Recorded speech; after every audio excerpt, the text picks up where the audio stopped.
Hey everyone, my name is Wedge and we're finally back covering the rest of the Magic Origins lore. We still have Gideon and Nissa to go over. Today we'll look at Gideon's past and tomorrow Nissa's. So sit back, relax, and get ready for some Planeswalker spark in action. And also, probably tragedy because apparently sparks don't ignite without, bad things happening. So you hype?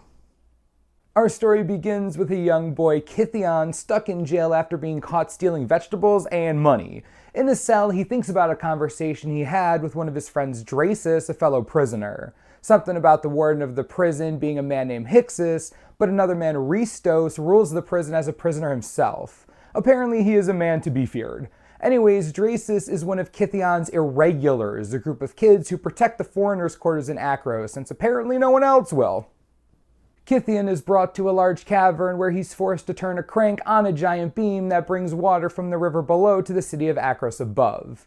He remembers how this is weirdly similar to his training as a hoplite when he was supposed to become a soldier. Labor and captivity. It's kind of funny actually. Right, after a shift, Gideon reflects on his childhood in the foreigners' quarters in Akros, a poor area of the city where he was given no favors and sometimes no food.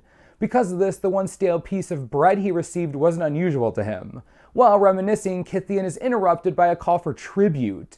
A large man with a sack walks by every prisoner and they give him half of their one piece of bread. Without saying anything, they just give half away. Gideon, being, himself, isn't a fan of this plan and assumes at first that the man is Ristos, the king of the prison, as it were. It doesn't take long for Gideon to realize that this man is just a grunt, a warrior, but a grunt nonetheless. Refusing to give him his bread, they start fighting. Gideon kicks him in the shin and then proceeds to basically beat him up, at least until he gets distracted by looking at the gathered crowd and Ristos standing behind them. Gideon is caught off guard by the grunt and falls to the ground, repeatedly being punched in the face. Deciding this is the moment to stop goofing around, bands of light start wrapping around his body, seemingly infused to his very being. Gideon takes another punch to the face and doesn't even feel it. In the next moment, he splinters the grunt's jaw. Gideon spits out some blood, reaches into the sack, grabs a piece of bread, and eats it. He is basically a baller. Ristos sends another 6 men at Gideon. By the time the prison guards arrive, Gideon essentially beats them all into submission by himself. The guards are only able to subdue him because he now has no energy left. They bring him to Hixus, the warden of the prison. Hixus is intrigued by Gideon. He tells him that while Ristos was a horrible person, he did help to maintain order in the prison. That order is gone now that Gideon, a child, beat up all of his men. Can't really be afraid of someone who gets beat up by a kid, Anyways, Hixus gives Gideon a dagger and throws the keys to the prison on the table. He tells Gideon that if he can kill him right then and there, he can be free. Initially excited by the opportunity, Gideon realizes that killing Hixus isn't the right thing to do. It isn't just and it isn't fair. It's in this moment that we see what Gideon is really made of. He values justice, he values what is right. He's in jail for stealing food to feed his friends and family because they live in Akros' ghetto. They have nothing, feeding them at any cost is what's right to him. Knowing this, Hixus does what Gideon least expects. He offers to train him. While Gideon obviously says no, Hixus doesn't really care. The next morning, Hixus wakes the boy up super early and brings him to an open-air gymnasium in the prison. He drops the prison keys in front of him and says that if Gideon can get them, he can leave. After an entire day, the boy is no closer to getting the keys. Chains and whips made of light stop him every time he tries to approach the keys, every time without fail. This goes on for days. Try as he might, Gideon can't get remotely close to the keys. This is when Hixus explains what his magic is meant to be. Hieromancy is the magic of law. It's about using what you have to your advantage. Law is about learning how to prevent further criminal activity. Hieromancy, preventing further action against you. It's the law magic of combat. Kind of a genius way to look at it, to be honest. Just props to Hixus. Every morning, Gideon is woken up before dawn to practice hieromancy with Hixus and spends the afternoon cranking the wheel near the river. It's a tough life, but it strengthens both his mind and his body. This routine goes on for 4 years. 4 years he does the exact same thing every day. Of course, all things must come to an end, and one day his routine was interrupted. An army of Harpies, yes, Harpies, descend upon Akros. Full-on attack. The entire city in a state of panic since no scout was able to report it before it happened. That's how fast they are. Hixus gathers all the prisoners willing to fight and promises them freedom if they defend Akros, Gideon included. The prisoners charge the army of Harpies, and Kithian holds his own for a bit. After a few skirmishes, he's overwhelmed by Harpies clawing him and biting into him. In a moment, his screams turn to angry yelling. White chains of light burst from the ground and start entangling the Harpies one at a time. It's at this moment he sees giant white rings fall from the sky, disorienting all of the flying Harpies. It's Hixus. His body is covered in white light. His magic sends most Harpies to the ground, where Kithian uses his chains to subdue them. It's sick. The rest of the Harpies who aren't pinned down go off to find less annoying people to kill. The prisoners don't really get a break though, since there are now cyclops charging the city. I know, it's rough. If they broke down the walls, the city would be lost. Kithian leaves Hixus and gathers his irregulars, friends he knew from so long ago. While there was no time for a reunion or celebration, they were all happy to see each other. It was adorable. Anywho, together they confront the army of Cyclops in front of the main gate to the city. Using their skills and cunning, the group of young fighters manage to stem the attack and kill the Cyclops charging the gate. No casualties. To make sure the attack is coming to an end, Kithian begins climbing a nearby mountain to get a better look. As he's climbing, Kithian sees a suspiciously placed bridge. On the other side, he had no idea what was there. All he knew was that it was a place bathed in light, bright despite the shadows surrounding the area. He crosses the bridge. As he walks into the light, he makes out a giant human figure standing in front of a statue so bright he can't see any details. Kithian's ready to fight, but the man lowers his glowing spear, and his face and the statue behind him are revealed.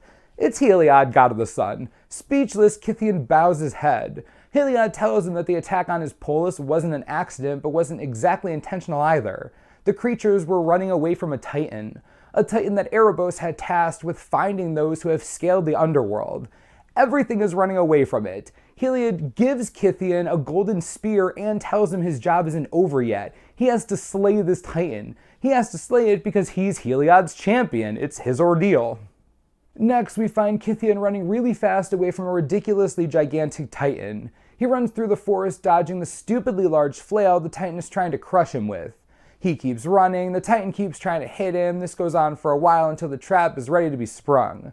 The titan moves to backhand Kithian. He grabs one of the titan's fingers as he's about to get hit and holds him in place using all the magic he can muster.